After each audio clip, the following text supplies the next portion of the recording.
completed 1,000 hikes. That's amazing. Hey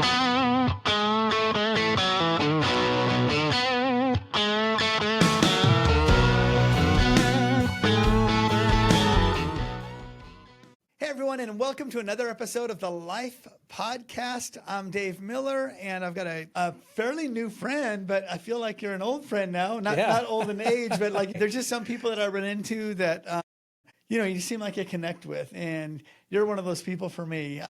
This is Gary, and Gary has been, involved in politics, involved in education. He's been a pastor. He's been a community worker. He's worked with, just a lot of stuff that I can't even go into. But I wanted to, when I heard about you and you completed 1,000 hikes. That's amazing, because I love to hike, and 1,000 is a lot. I mean, when I can get on 5 or 6 in the summer, I'm thinking I did something good. Yeah, the little bit of history behind that is, as a kid, I always loved to hike. You remember those big Rand McNally maps long before Google and all that? Yep. Yeah, you open it up, the state was a whole page. I used to plot the tallest mountain, the highest mountain in each state. And I was just going to hike all the tallest mountains in each state. And I would draw maps from Georgia, is where I'm from Georgia. And I figured some of them were just way out of the way. I'd never get there. But I've loved hiking and had dreams of hiking my whole life. And never dreamed of ever trying to hike 1,000 hikes. But it just kind of happened. And I moved out here in 2009 from Georgia. Got both my knees replaced because I had a lot of injuries in basketball in high school. Just, rub dirt on it, and get it back out there. No such thing as surgeries, anything like that.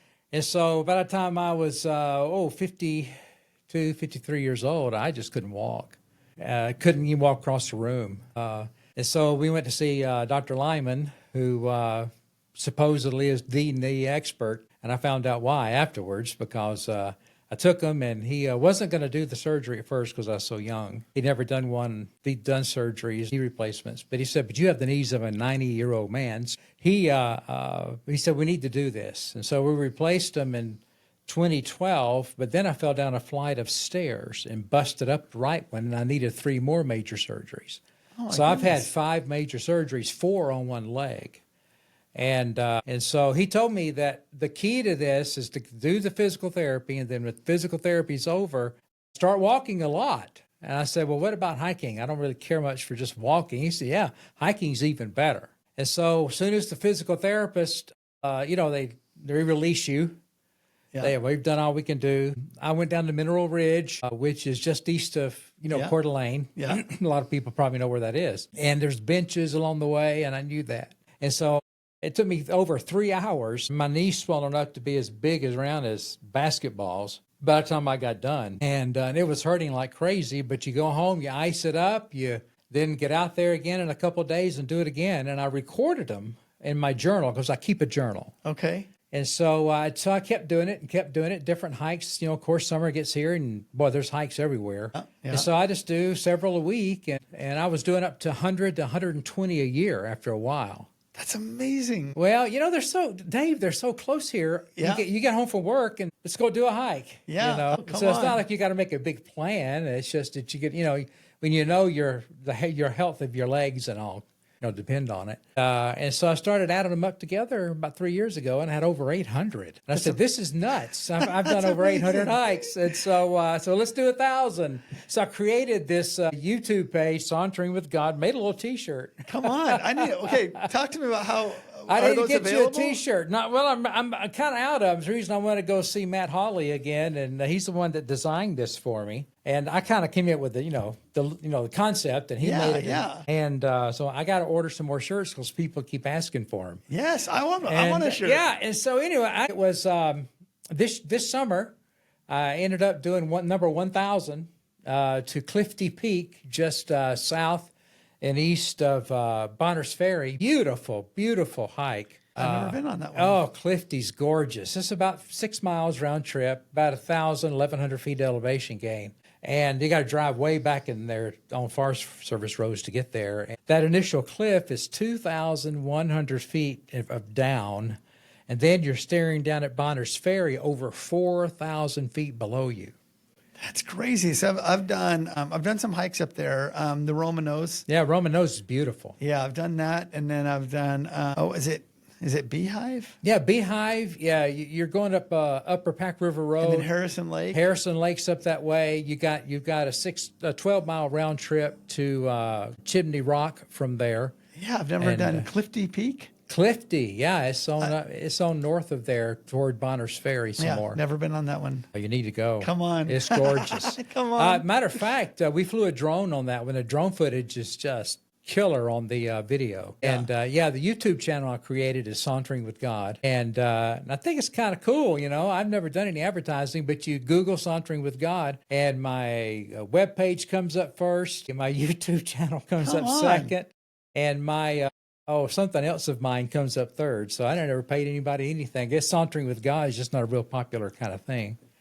And, well, I would, so the Sauntering with God, how did you come up with that? I mean, what was the story behind that? Well, a friend of mine sent me an article, link to an interview that John Muir. Somebody interviewed John Muir. Are you familiar with John? Yeah, John Muir, Yosemite. Didn't he climb 7 peaks or something like that? Well, he was a big environmentalist, he's responsible for Yosemite National Park, the Sierra area, there in Northern California. Oh, okay, yeah. And his quotes are always on shirts and all, the mountains are calling and I must go or something like that, It got a lot of cute little quippy quotes. Yeah. But anyway, he's pretty much a legend and mountaineering and things. And he was saying he hated to see people just hiking through the woods. They'd run through the woods, get their picture taken at the overlook or the waterfall, and then run back. He said the woods are a holy area. They're a sanctuary. You should saunter through them.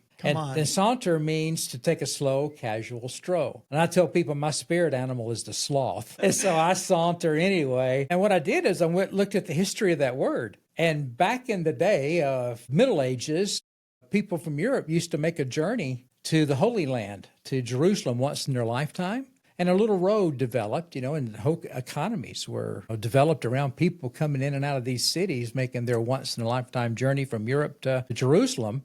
And they were called, I'm not very good at pronouncing Latin, but it's La Saintiera is what they used to refer to the people. And it means I'm on a journey to see God. And so through the years, somehow it got shortened to saunter. And so the word saunter has in its very essence, I'm on a journey to see God, and it's a slow, casual stroll. I thought that's kind of cool. That is super cool. So I'm sauntering with God. I now look at my life as a saunter with God. Yeah, that's super cool. Yeah. So, for you, it was like, oh, yeah, I did this and this and this. There's so many hikes, and I, did all these. But it's still, like, for someone like me who loves to hike, 1,000 hikes is still amazing to me. If we go back in time and just look at your life, because obviously you've done a lot of stuff. What do you think? Like, there's had to be something in your life's history that gave you the willpower or the drive or whatever. Was there something like that, or was it just you love hiking? No, the woods have always been a sanctuary for me, and it's always been a place I would go to be alone with the Lord and to hear His voice. Yeah. And so the woods, the mountains have always been a draw to me. Yeah. So when the doctor more or less told me that I needed to go hiking for my health, I go to my wife and I said, "You know what the doctor said I need to do to stay healthy?" She said, "What?" She said, "Hike." "Oh no, he didn't." I said, "Yeah, he did." And so now I kind of hold that over her head.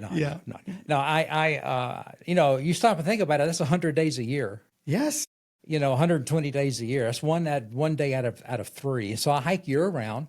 I have my favorite places. I go snowshoeing. I prefer to walk on ice, to be honest, because you put the ice cleats on, or and the crampons on, and it's just like you're walking on, regular, trail. Yeah. And the snow, snow's okay. I don't mind hiking in snow, but I prefer it to be hard ice. But I have nicknames for each of the seasons. I call the spring mud. Yeah. Because that's basically what it is. Well, winter is ice, spring is mud, summer is just hot, and fall is heaven. Fall is hiking heaven. Yeah. So is fall your favorite? Oh, yes, sir. You just can't beat it. You got the cool air, but it's not cold yet. And the larch Western larch, or we call them tamarack, are just turning, and all the different colors of the different bushes and the little maple trees, wild northwest maples that grow up here, and the aspen and the cottonwood, and they all start turning at the same time. Yeah. And I can show you places where entire mountains are gold. The entire mountain is gold. And it's just amazing to watch. Yeah, I need to sit down and write some of these Well, down. I already have. Speaking of which, I did, based on your recommendation, I did, what's the one on the Mullen? Lone Lake is where, that was so yeah, beautiful. you even got a picture with your daughter and your do dog in my your office. Oh, it's so beautiful. Isn't that just not amazing? That's so amazing. That's one of my favorite mountain lake hikes. Yeah, and there is something about being in the mountains, and for me, especially when water's involved, you're just like, you hike up there, and there's something, I don't want to use the word magical, but spiritual. It's very spiritually magical. Yes, where you're just like, how could you do this and not know there's a God? Oh, I know. It's just amazing. And like, what an artist that God is. Oh, he is. And you just see these beautiful colors and these beautiful things. And you're like, obviously these are created just because God's an artist, and for us to enjoy. Very much so. I'm amazed about how beautiful the area is and how few people have been I know to some of these gorgeous places. And I know. And so one of the things I love to do with people, I mentor men who come out of rehab, drug and alcohol rehab, prison, jail. We have a house for them. And so I take them hiking all the time. And I say, you go off over there and you pray, and I'm going to stay here and just seek the Lord. And it's amazing what you sense when you just are quiet and you just start listening. I realize we like to call it nature, but it's actually, I like to call it creation. When you listen to creation, and it's just, I got to tell you this is an amazing thing. After I finished the 1000th hike, I took a week to celebrate, and I went to Rainier. Come on. And you know Rainier, man. I do know Rainier. You went to the top. I did. And I went up on Skyline Trail and went to the turnoff to where you go to the summit up past Camp Muir. Camp Muir. Was named after John Muir. Yeah, environmental. And I wanted to go up to the camp so bad, but they were saying there were crevasses before you get to Camp Muir, and I didn't want to mess with it. Yeah. But anyway, I was sitting on that trail, on the Skyline Trail right there. And I got off believe it or not, I got off the trail and got off to a place by myself, which is, I didn't know if I'd be able to. And I sat on this big boulder just staring at this monstrosity of a mountain. And it's just amazing. You look at it, and they expect Mount Rainier to be the next to go as far as the eruptions. Yeah, and this summer, this year, they've had over 1,600 earthquakes. Oh my the goodness. week before I got there, they were having swarms of 200 and 300 at a time. And so I'm sitting there thinking about how beautifully just marvelous this thing is. I'm staring at this creation, and I'm thinking, one day it won't be here. One day, I'm in my lifetime, it's very possible that I'm sitting at a view that will not exist anymore. And it just kind of made me just like, oh, it's just amazing. And about that time, you ever heard a sonic boom when you got a plane flying over and they boom? Oh, yeah. As they cracked the sound barrier or something. All of a sudden, I heard a sonic boom. And I'm thinking a plane flew over. No, not after the boom, but just... It was a stereo rolling of boulders. There was an avalanche on that mountain, and you couldn't see it, but you could hear it. And I'm sitting there going, wow, I wonder if that was an earthquake, I'm thinking, Yeah. And so then a few seconds, maybe a minute or so later, in the South, lightning, we don't get storms here like we do in Georgia. But you can get a lightning storm in Georgia where the lightning hits and it's fairly close and it cracks a loud, wow, just a loud crack. I heard a loud crack. I mean, stereo, just like it's happening in front of you. Only thing I could figure is it was a glacier moving and breaking. So you're sitting there looking at this, you know what I'm talking about. Yeah. You've seen it, this beautiful, gorgeous, miraculous mountain that may not be there. And you're hearing sonic booms and cracks, and that volcano, that mountain was alive. Creation is alive, man. Yeah, it's just alive. Yeah, and I'm just sitting there going, God, I can't believe I'm getting a chance to sit here and do this. That is crazy. Yeah, I've never had that experience before. Yeah, That's look, amazing.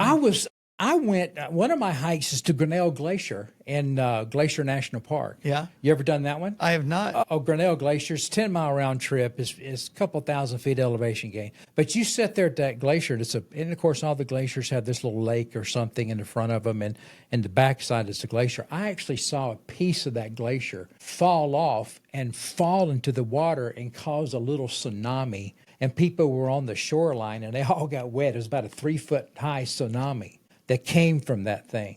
I was sitting at Upper Geiger Lake in the Cabinet Mountains in Montana doing a backpacking trip with my son-in-law a few years ago, and we actually saw a ice shelf up on the mountain fall into the lake. I was sitting at Cliff Lake. There's 2 Cliff Lakes in Montana.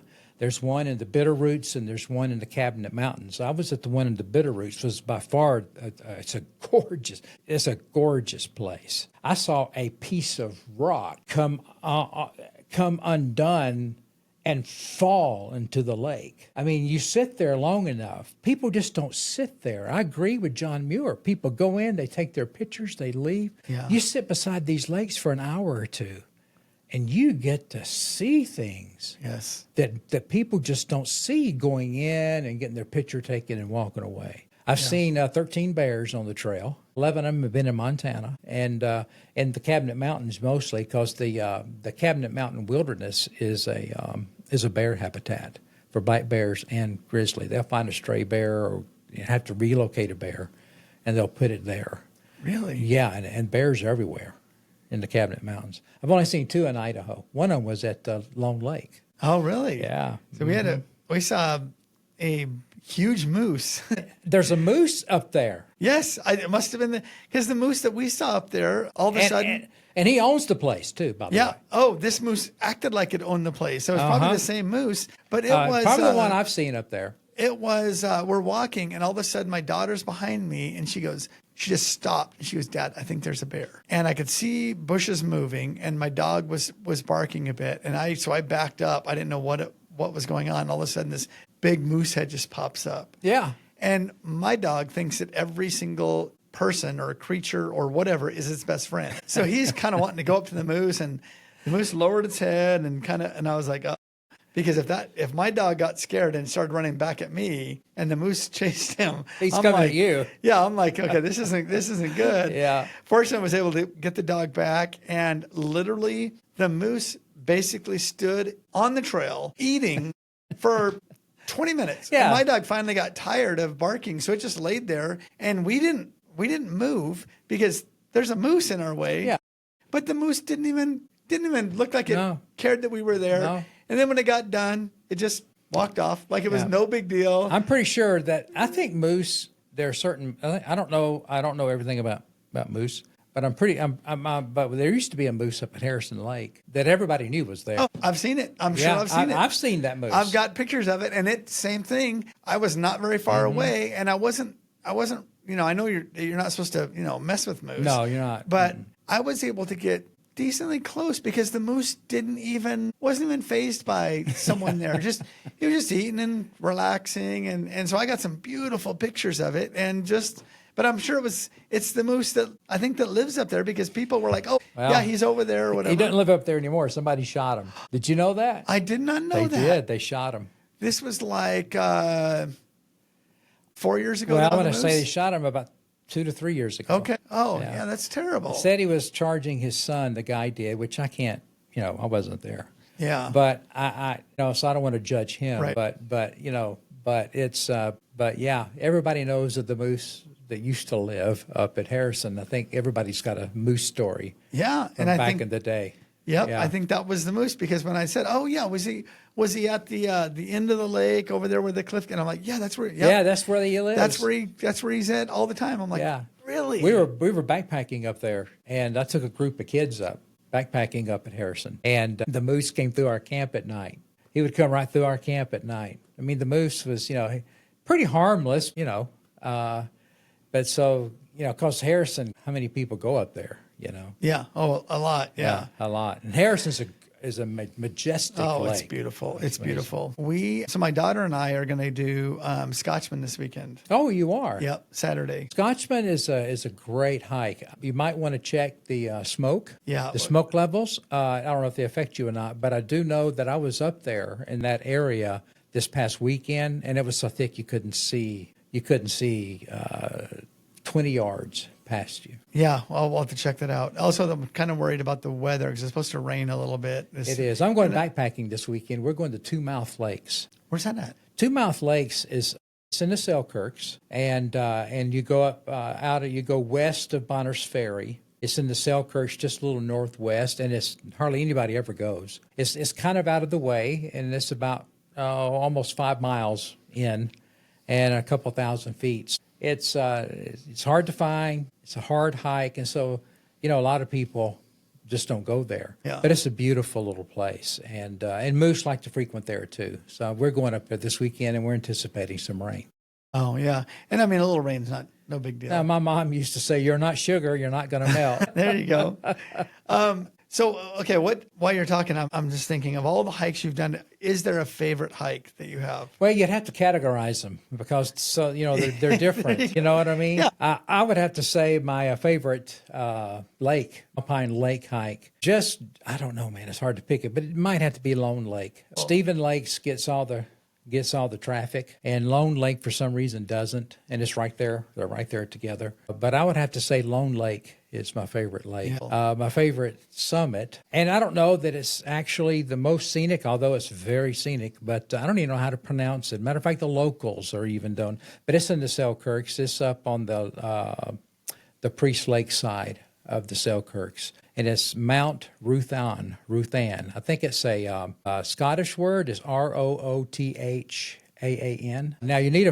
Now let me tell you, I've read trail reviews where it says all you need 4-wheel drive, high clearance, and you get there, and you got a little low riding Prius at the trailhead. But you need a high clearance 4-wheel drive vehicle to get to this one. I promise you. Water bars are what they dig across the road, so it's snow melt. They won't run straight down the road and cause problems. Oh yeah. So they'll dig a little trench. These trenches have been dug for quite some time. Yeah. And you're going to tripod. There's no way not to tripod on these roads. So you need a high clearance vehicle. And but Mount Ruthan is absolutely, hands down. You could do some scrambling toward the top, and the views are, and the top of the mountain is just like a nest with rocks around you. Really? Yes, great. And the views are to die for. You look over the edge and it drops 2,000 feet, maybe more. Oh. And so that would have to be my favorite summit is Mount Ruthan. And my favorite fall hike, it's a family hike, is Lake Rivette. Oh yeah, that's beautiful. Lake Rivette is gorgeous in the fall. It's so pretty. Now in the spring too. Now you got to go there in the spring because the snow is melting, and there's and there's waterfalls where there's normally not waterfalls. But at Lake Rivette, you've got 2 spectacular rock fields you go through. With the views are incredible. You've got a waterfall that is just wonderful. Then the lake, and then the woods. The forest is gorgeous. Now, if you want some spectacular spring waterfalls, go back to Lone Lake. Yeah, I went in the spring because of what you said. Let me tell you, wasn't that amazing? I want to say I counted 10 or 11. It was probably that. I mean, I'm talking about that we just crossed on the trail. And then that long waterfall, that you keep coming back to. Oh, it's just absolutely gorgeous. It was. Yeah, and I'm trying to think. So I got you a summit and I got you a lake. Ridge. Ridge hikes are some of my favorites because there's just views everywhere. Yeah. I would have to say Glidden Ridge. Glidden Ridge. Glidden Ridge. Where's that at? Is on the way to Pear Lake, going up through Burke. You go up through Burke from I-90 in Wallace. You go up through Burke and just keep going, and God bless you to find the trailhead because it's not marked at all. I can just tell you all of a sudden there's just like a trail, and that's how I found it. And there's no way to tell people. I forgot how many miles it is back there, but it doesn't require a high clearance 4-wheel drive, but it will give your Subaru quite a ride. But that's That ridge is absolutely gorgeous. If you go to Sauntering with God to my YouTube channel, the drone footage from that hike was maybe the best drone footage I've got. Really? Yes, that the drone footage of Glidden Ridge is absolutely amazing, and because that is and thing about this ridge is that you can keep going. It just goes. If you stay on this ridge, you'll go up above Pear Lake. Stay on it, you'll go up above upper and lower Blossom Lakes. You stay on it, you get above Rivette Lake. You stay on it, it'll eventually take you to Granite Peak. So how far is it from the trailhead to Granite But My goodness. I mean, do you need a bet? It would have to be at least 3.5, 4 miles one way. Okay. But the whole way, once you hit that ridge, you switch back up. Once you hit that ridge, it is just one fantastic view after the next. A good friend of mine, Tom, went with me, Tom Smith, and he saw a big up on the hill that came running down the boulder field. And so, Really? It's just beautiful up there. So that's my favorite ridge hike. Come on. Yeah, it's just gorgeous. Well, and I know if you wouldn't mind, I'd love to just touch on, the importance of that quiet time with God, connecting with God, because it's, you can do it in, your bedroom or whatever, but tell me about the difference between doing it in your bedroom and doing it after or on one of these amazing hikes. Obviously God's God and he's everywhere, but is there something that's added to that?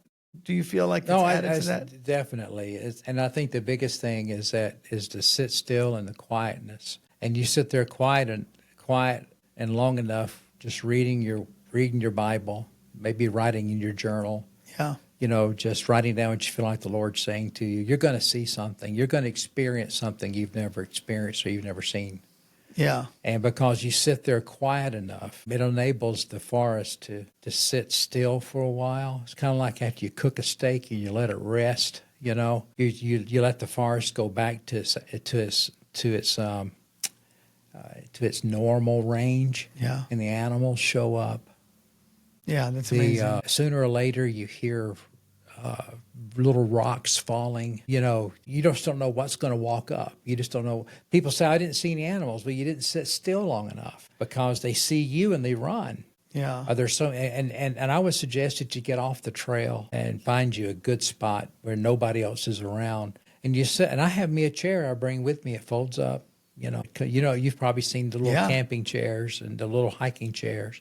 Yeah. And I sit there with my Bible and I bring a sandwich and I bring some trail mix or some beef jerky or something. And I sit there for hours. And after a while, I see eagles fly over. I see animals. I see little chipmunks. I call them chipmunks. Some people say, oh, that's a ground squirrel. I say, oh, that's Chippendale. And they'll come right, and the little chipmunks will come up to you and talk to you, and they do. I'm serious. They'll sit there and chat with you, and you just see things that you just hopefully I don't see in my bedroom. Yeah. Well, I know like when I do something like that, and I'm in my bedroom or my office or wherever, my ADD mind, you start thinking of things that you need to do. Oh yeah. Or somebody interrupts you, Yes. Or people, oh, well, you're just right there, so I'm going to, Well, I'll tell you what you got to do when you're on a trail, Dave, even when you're hiking around here, is that you feel like you got to get back. That's my number one thing I find. Yeah. And I basically, here, let me tell you what discipline is. Discipline for Christians isn't trying to, discipline for an athlete is you're trying to get your body to perform at a certain level. Yeah. But for Christians, what you're doing is you're creating space in your heart, your mind, and it begins with space in your calendar. To hear God. First is space in your calendar. Second is you got to allow time not just to get there and back and not just to do the hike and get back to your car. You got to have enough couple hours scheduled in there to where you're sitting and you're doing nothing. My favorite thing I love to do is find a mountain lake and just fish. Yeah. And when you're fishing up there, it just I don't know. That kind of helps me focus the fishing because I have an ADD mind too. And and then you just have to sit there until that space in your heart and your mind opens up. Yeah.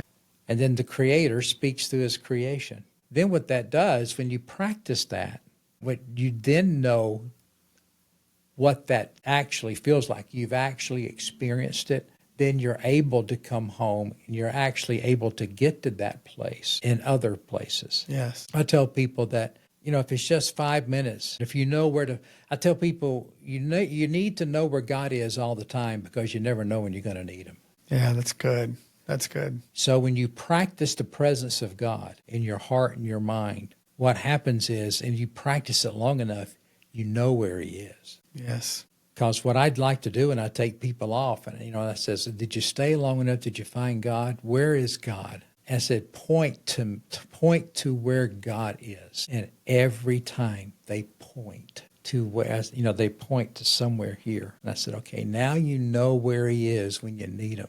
Yeah, that's good. Because, I remember as a pastor, my very first full-time church, the very first day I was there, I got a call saying a man was off hunting. While he's off hunting, his wife and his 2 daughters got sideswiped, T-boned by an 18-wheeler, and all 3 of them were killed. This guy's off hunting. This is before the days of cell phones. I had to be there to tell him, his wife and that guy, I saw a man fall apart right in front of me. Yeah. I'm telling you, you better know where God is, Dave. Yes. Because you can get him, like that, because you never know when you're going to need God, just right there. And so practice the presence of God.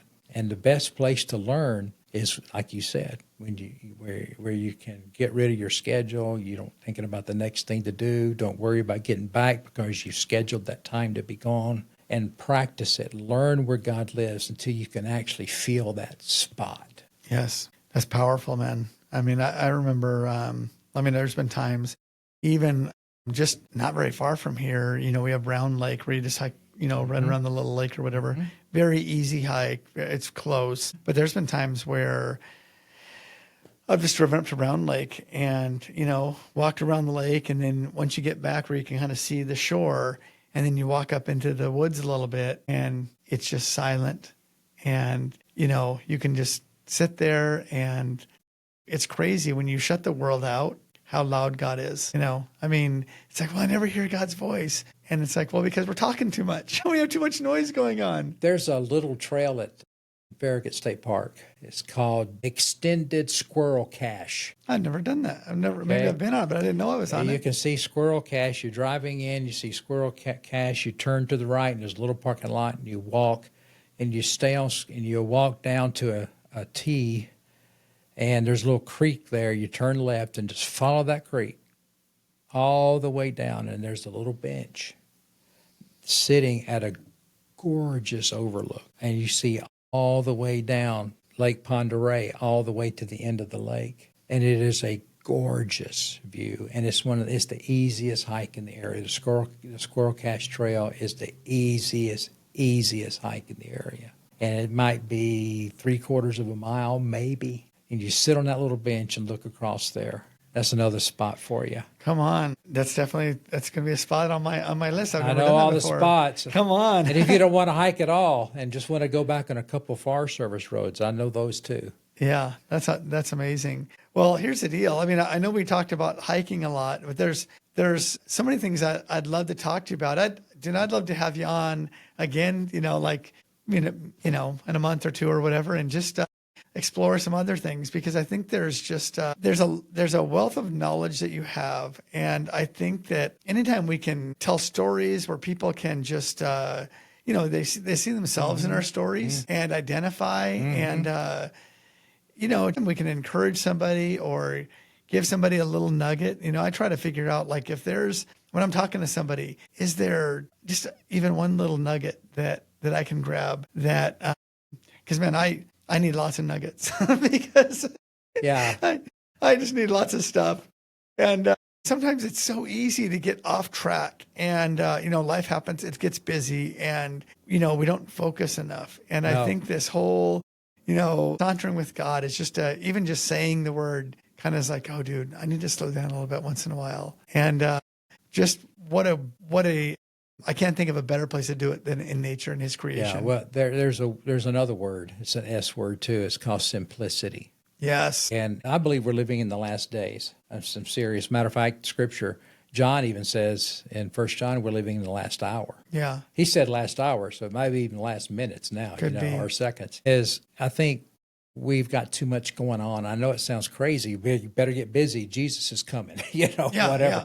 No, it's kind of interesting that when I think about the last days, and I think about, when Jesus said in Matthew 24, he told a few things, signs of the times and things. And he said, the last thing he said was that when the gospel's taken to the ends of taken to all the nations, the ends of the earth, I'm coming. And to me, it kind of says, I know I told you about this and that and this and that. And he said, but let me simplify this for you. Let me just make this real simple. When the gospel's taken around the world, I can't, when I hear about signs or whatever, I get lost. I go, man, I feel like I'm not in control. I feel like everything's out of control. But when you narrow it down to that, in the life-changing power of the gospel of the Lord Jesus Christ, if my hiking's done anything for me, it's convinced me that getting alone with the Lord and hearing his voice, seeing where he's working, and not trying to make things up on my own, and simplifying my life to where hearing his voice and seeing where he's working is what my life's defined by, it helps you so much in defining everything else. So the more I think about taking the gospel to the ends of the earth, it makes me want to slow down and make sure that everything I'm saying, every step I'm taking, every action that's happening through me is God's voice. He's speaking, taking steps that he's taken, and making sure I'm doing things that he's doing. Yes, that's good. I'm wanting to be more efficient. And in order to do that, I had to cut out a lot of stuff and simplify. I guess if my hiking, I lost 57 pounds. Come on. Yeah, and there's a lot of health benefits. But I would say that's the thing, is that I now hear God like I've never heard him before. And it's not that I feel like, when I'm not talking about voices, I'm talking about just being able to recognize the presence of God. It's sharper in me now than it's ever been. And it's not because I'm smart or I'm good. It's just that I think when we take the time, I think we finally learned the simplicity and yet the magnificence of Jesus just saying, my sheep know my voice. So true, man. That's profound. Very profound. Great words. And, man, I've enjoyed talking with you. Oh, I enjoy you every time, Dave. Man, here's the deal. We just bump in the office and we just start talking. Hey, here's the deal. So Sauntering with God Facebook page, YouTube page, Sauntering with God website. Yes. I'm going to list all of those when we post this. If you want just practical where hikes are, see some beautiful pictures, see some beautiful drone footage, and just find out more about Sauntering with God, those are the best ways to do it. And I'm going to say thank you so much. Hey, for thank your you. time. I've enjoyed this. It's a blast. I feel like we're sitting at lunch. The crazy thing is I tell people all the time, I think that I'm doing a podcast for selfish reasons, just so I can sit down with people that I enjoy talking to and having great conversation and focused conversation. And man, if there's people out there that benefit from the conversations, man, that's awesome. But I sure benefit from having them. I'm starting my own podcast in just a few weeks. It's the Sauntering with God Experience. Come on.